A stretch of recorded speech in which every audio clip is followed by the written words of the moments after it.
नमस्कार दोस्तों, स्वागत है आपका फनी एजुकेशनल ट्रिक की हमारी इस क्लास में, जिसमें हम डेली फर्स्ट ग्रेड की लक्ष्य बुक पढ़ते हैं। इंडियन हिस्ट्री पूरी करने के बाद हमारा अब भी राजस्थान हिस्ट्री का जो टॉपिक चल रहा था 1857 की क्रांति। राजस्थान हिस्ट्री का आज का हमारा ये पार्ट नंबर 2 है और क्लास हमारी 19वीं होने वाली है। तो स्टार्ट करते हैं। तो हमारा शेष टॉपिक बचा था कोटा का विद्रोह है। तो कोटा के क्रांतिकारी जो आंदोलन हुआ था वहां पे उसकी बात करें तो 1857 के प्रथम स्वतंत्रता संग्राम में कोटा का योगदान सर्वाधिक महत्वपूर्ण था। कोटा में अंग्रेजों के विरुद्ध संघर्ष राजकीय सेना और आम जन ने किया था। ठीक है ना। और यहाँ पे पॉलिटिकल जो एजेंट थे वो थे मिस्टर बर्टन को हम याद करेंगे। कोटा को हम कोट नाम से याद करेंगे। Coat jacket. ठीक है ना। और कोट के क्या होते हैं, बटन होते हैं। तो कोटा में मेजर बर्टन थे।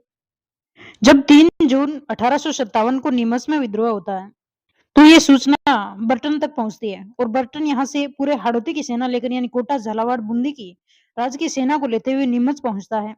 और अंग्रेजी सेना ने बिना किसी विरोध के नीमच छावनी पर अधिकार कर लिया था। यहाँ पे ये नीमच था और यहाँ पे कोटा है।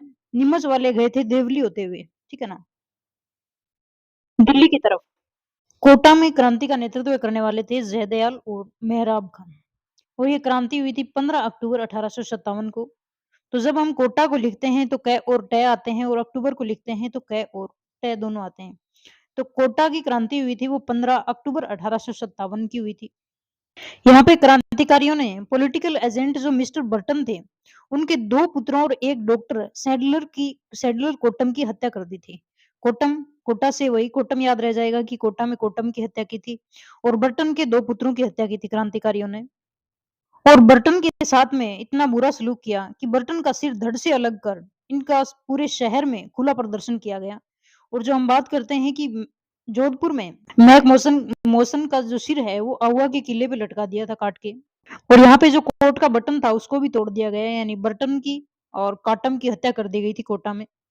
जो कोटा के महाराव थे राम सिंह, उनको महल में नजरबंद कर दिया गया था और कोटा राज्य की तोपों को अपने कब्जे में ले लिया। अब सारा शहर क्रांतिकारियों के नियंत्रण में हो गया। धीरे धीरे संपूर्ण कोटा रियासत पर क्रांतिकारियों का अधिकार हो गया था। अब जो कोटा में विद्रोह हो रहा था ये दबाने के लिए करौली की सेना आती है। करौली की सेना आकर कोटा महाराव को क्रांतिकारियों की नजरबंदी से मुक्त करवाती है जनवरी 1858 को। फिर भारत में मेजर रॉबर्ट्स के नेतृत्व में अंग्रेजी सेना ने कोटा पर क्रांतिकारियों की सेना पे आक्रमण किया था और 30 मार्च 1858 को यहाँ पे अंग्रेजी सेना का अधिकार हो गया था। यानी अक्टूबर से शुरू हुई क्रांति 30 मार्च को दबती है। जयदयाल और मेहराब खां को फांसी दे दी गई और 6 माह तक क्रांतिकारियों के अधीन रहने के बाद कोटा कोटा पुणे महाराव के अधीन हुआ था। इस प्रकार कोटा में सर्वाधिक भीषण और व्यापक विप्लव हुआ। क्रोली के महाराव मदनपाल की सेना भी मेजर जनरल रॉबर्ट्स के साथ में आई है। यानी जो क्रोली का मदनपाल था उन्होंने अंग्रेजों की सहायता की, इसलिए इनकी तोपों की सलामी बढ़ा दी जाती है। और कोटा के महाराव थे उनकी सलामी घटा दी गई थी। कोटा में जो विद्रोह हुआ वो अंग्रेजों के विरुद्ध इतना सुनियोजित और सुनियंत्रित संघर्ष राजस्थान में अन्यंत्र कहीं नहीं हुआ था। फिर आगे आता है टोंक का स्वतंत्रता संग्राम। टोंक रियासत की स्थापना 1817 में नवाब अमीर खां और तत्कालीन अंग्रेज शासकों के मध्य हुए एक समझौते के जरिए हुई।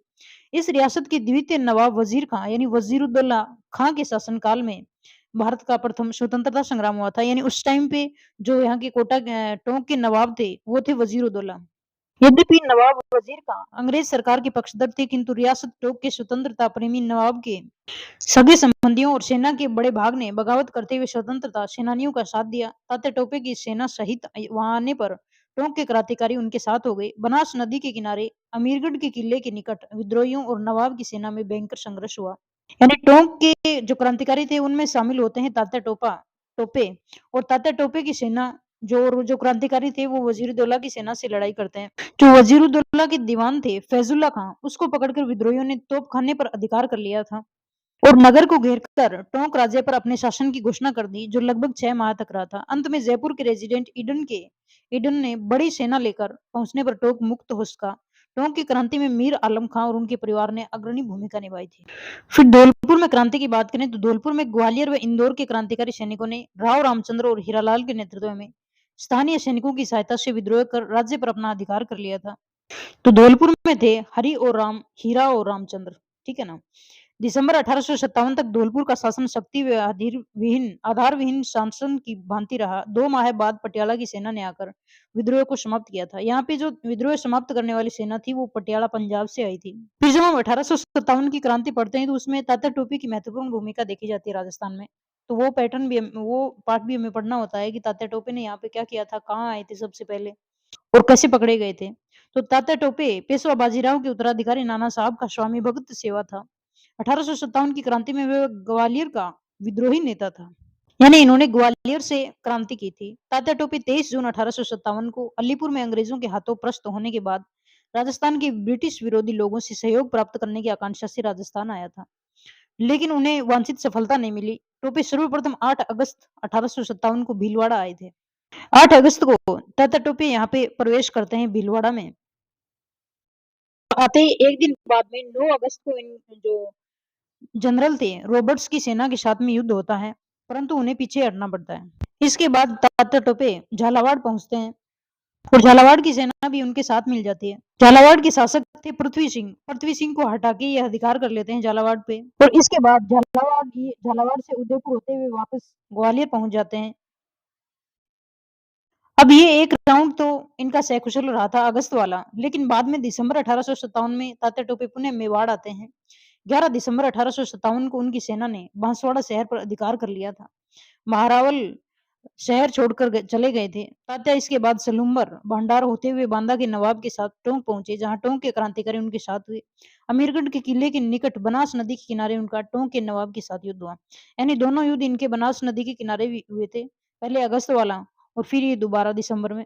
क्रांतिकारियों ने तोपखाने पर अधिकार कर टोंक में अपने शासन की घोषणा कर दी। इसकी सूचना मिलते ही मेजर ईडन अंग्रेजी सेना लेकर टोंक की तरफ आए। तात्या टोपे टोंक छोड़कर नाथद्वारा की ओर चले गए। अंत में तात्या टोपे को नरवर के जागीरदार मानसिंह नरूका की सहायता से नरवर के जंगलों में पकड़ लिया गया और 18 अप्रैल 1859 को शिवपुरी में फांसी दे दी गई। अब हम 1857 की क्रांति का जो अंत हुआ था उसकी बात करेंगे। सितंबर 1857 को मुगल बादशाह बहादुर शाह जफर को पकड़ लिया गया था और दिल्ली के लाल किले पर अंग्रेजी आधिपत्य हो चुका था। इस प्रकार देश को गुलामी से मुक्त कराने का प्रथम प्रयास असफल रहा। पर्याप्त नियोजन सूझबूझ का अभाव था। अधिकांश नरेशों द्वारा ब्रिटिश शासकों को सहयोग देना, क्रांतिकारियों के पास धन रसद हथियारों की कमी, क्रांतिकारियों में अखिल भारतीय दृष्टिकोण व समन्वय का अभाव था। और बीकानेर के राजा सरदार सिंह राजस्थान के एकमात्र ऐसे शासक थे जो स्वयं अपनी सेना लेकर अंग्रेजों की सहायता के लिए रियासत से बाहर गए थे और बाडलू नामक स्थान पर क्रांतिकारियों की सेना को परास्त किया था। तो ये यहाँ पे सरदार सिंह का नाम याद रखना है कि ऐसे शासक थे सरदार सिंह जो रियासत से बाहर अंग्रेजों की सहायता करने निकले थे। करौली के शासक मदन पाल ने अपनी सेना कोटा की क्रांति को दबाने हेतु भेज दी थी और जयपुर के महाराजा राम सिंह द्वितीय ने अपनी सेना अंग्रेजों की सहायता मेजर ईडन के पास भिजवाई थी। इस प्रकार बीकानेर, नरेश, सरदार सिंह, करौली, जयपुर रियासतों ने क्रांतिकारियों को कुचलने हेतु प्रत्यक्ष रूप से अंग्रेजों की सैनिक सहायता की थी। क्रांति के तत्कालीन प्रभाव हम देखें तो ब्रिटेन की महारानी विक्टोरिया ने 2 अगस्त 1858 को भारत में ईस्ट इंडिया कंपनी का शासन समाप्त कर यहाँ का शासन सीधे ब्रिटिश ताज के अधीन कर दिया था। यानी से ये सबसे बड़ा बदलाव रहता है 1857 की क्रांति का कि यहाँ पे ईस्ट इंडिया कंपनी का शासन खत्म हो जाता है और सीधे ब्रिटिश ताज यानी विक्टोरिया के अधीन शासन चला जाता है भारत का।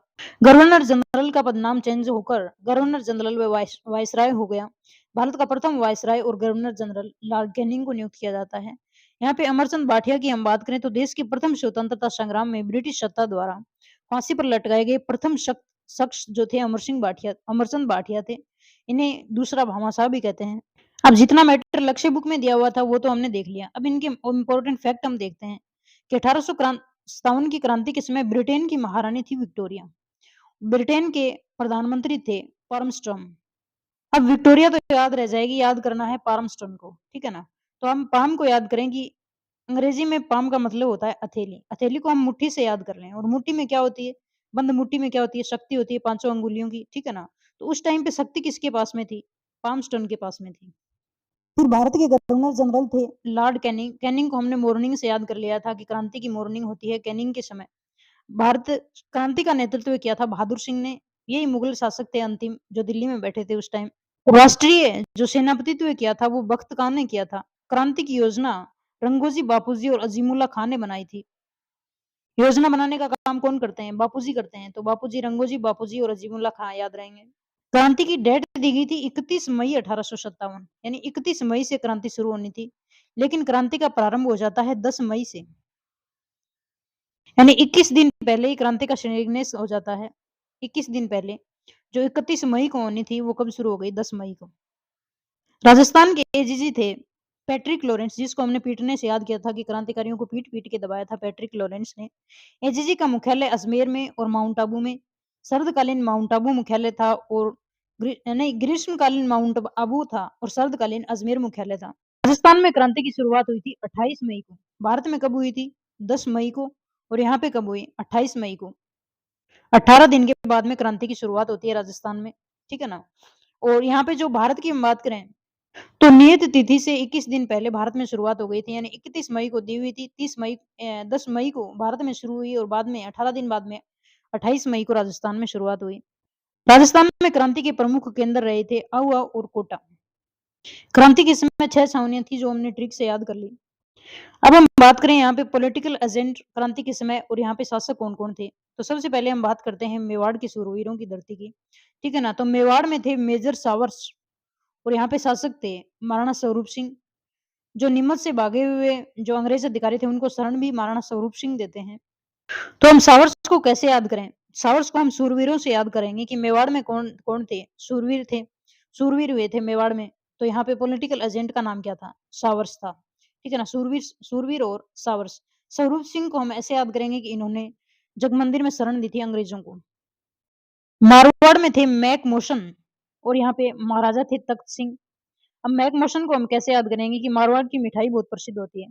तो मिठाई किससे बनती है? बेसन से बनती है और हम मोशन को किससे बना देते हैं? बेसन बना देते हैं, ठीक है ना? बेसन और मेसन। तो यहाँ पे मैक मोशन, या फिर हम ऐसे याद करेंगे कि औवा कहाँ था? जोधपुर में था और मैक मोशन का गला मोस के कहाँ लटका दिया था? औवा के जो किला था उस पे। तो मारवाड़ में किसकी घटना हुई थी? मैक मोशन वाली। फिर आगे आता है जयपुर में कर्नल ईडन। जयपुर में आता है कर्नल ईडन। ईडन गार्डन एक क्रिकेट का मैदान है, हमें पता है, ठीक है ना? जो कलकत्ता में है। पहले जो भारत की राजधानी थी वो कलकत्ता थी, ठीक है ना? और अभी जो राजस्थान की राजधानी है वो क्या है? जयपुर है। तो ईडन गार्डन हम कलकत्ता याद नहीं करके कहाँ याद करेंगे? जयपुर याद करेंगे कि कर्नल ईडन कहाँ पे थे? जयपुर में थे। और यहाँ के शासक थे सवाई राम सिंह द्वितीय। जय किसकी बोली जाती है? राम की बोली जाती है। तो जयपुर को हम जय से याद करेंगे और राम से हम क्या याद करेंगे? राम सिंह द्वितीय याद करेंगे। तो जयपुर राम की बोली जाती है। फिर आता है कोटा। कोटा में हमने मिस्टर बटन को याद कर लिया कि कोट के बटन होते हैं। फिर बात करें सिरोही की। सिरोही में थे जेडी हॉल, ठीक है ना? तो सिरोही को हम लिखते हैं तो लास्ट में आता है रोही और रोही को हम उल्टा करते हैं तो आता है हीरो। हीरो कहाँ पे होता है? हॉल में होता है। सिनेमा हॉल में क्या होते हैं? हीरो होते हैं। मूवी वगैरह चलती हैं तो हॉल में हीरो को हम देखते हैं। तो सिरोही में कौन थे? जेडी हॉल और यहाँ पे केंद्र शासित प्रदेश था ये। फिर अजमेर में कर्नल डिक्सन थे। सबसे पहले क्रांति कहाँ होती है? नशीराबाद अजमेर में होती है, ठीक है ना? तो सबसे पहले डिक्सन से दिक्कत किसको आई थी? डिक्सन से हम क्या याद करेंगे? या तो रिएक्शन याद कर लें डिक्सन से, या फिर दिक्कत किसको आई थी?